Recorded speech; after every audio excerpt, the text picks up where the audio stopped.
All right, guys. Here we are, proof in theory, or we don't talk about it, we be about it. Putting in this RZR Pro heater. Okay, you can see here I'm doing this valve. Here's this hose. Now this hose comes actually comes in contact with some metal frame components, and the metal clamp comes in contact with the plastic fuel tank. So what we do is we put this fiberglass heat shroud.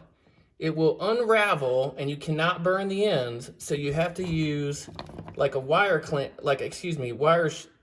cable shrink tubing like that on the end. You can see, just to keep it from unraveling. That routes down. I'm just gonna pause so you can see it.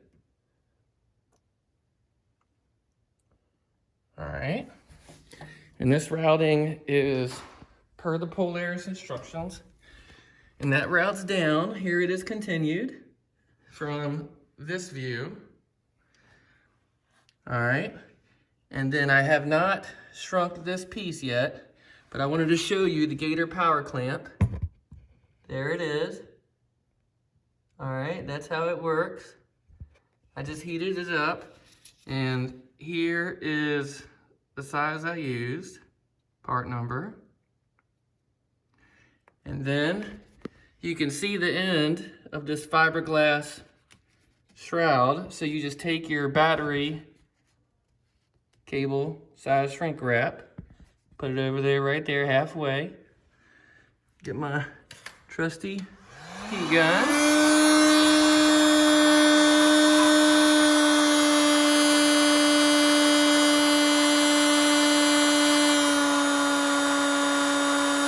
Now guys, when you take this tube off, it will explode. So, have this next one ready to go unless you want to dump your entire supply out.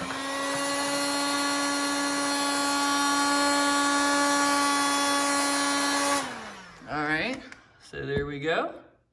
And if I didn't do that, if you look right here, it contacts that frame right there, and the metal clamp would have been rubbing. So from a reliability standpoint, after a few cycles, I would be concerned because I don't want to get back. I don't want to do this again.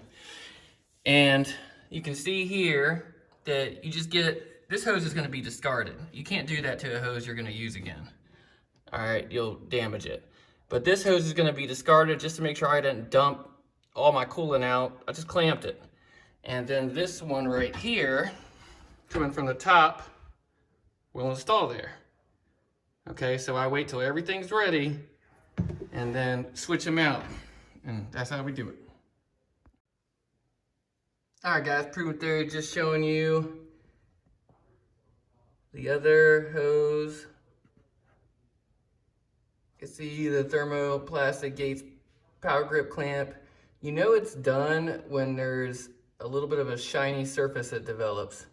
I mean, also, test it with your hand. You will not be able to move it. That thing grips like you wouldn't believe. And then I just heat shrunk that. All right. I'm not gonna put the heat shroud on until, trying to get a good video for you guys, until I leak Texas, of course. All right, so that's that. I am gonna put, I'm not using a crappy clamp here either, so. All right, that's it.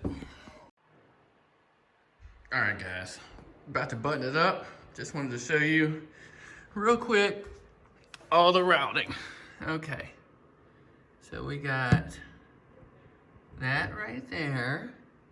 And you see how I have the protective fiberglass shield, because I don't like how it's contacting that metal component right there. That'll protect it. Coming on inside. All right. Fiberglass shield is coming up there. Okay. Trying to make sure you get everything. Got the Gator power grip clamp there. No protective fiberglass shield because it's not contacting anything. this wiring harness here. It's coming down. Let me show you where it goes through. I did not put it through that metal hole because I don't like my hoses rubbing things. There we go, Gator Power Grip clamps. I did put a protective shield right there because of it being close to that. So the fiberglass shield goes all the way up to here. So, all right. Coming down. And you can see I utilized, you can buy these things off the internet, but it's zip ties with the push clip, so I just pushed them in there. Yep, and then it goes that way. All right.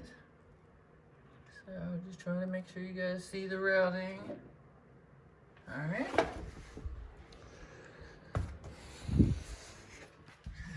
And then like that. Gonna see. Alright. And then it goes, oh man, the light's crappy. It goes around and up. So I did my switches. I do not have a chase light, but if I ever get one, I'm never doing this again. So there's a chase light switch there.